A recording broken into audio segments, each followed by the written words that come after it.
We lived on the bank of river Ganges, and we begged along our mothers on the streets of Varanasi. One day, Jesus came up to us and took us to lunch.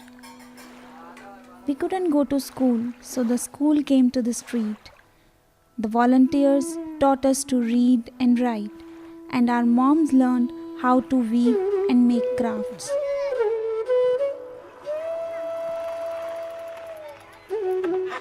Ever since the school moved from the street to a home, our life changed.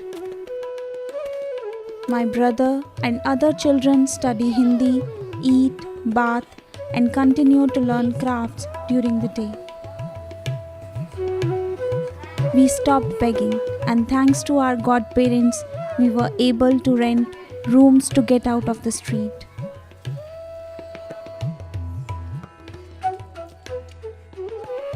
Today, we have the opportunity to continue learning and recovering the traditions of our villages. A ray of light and love reaches us. Volunteers and godparents are welcome. Would you help us to grow and have a better life?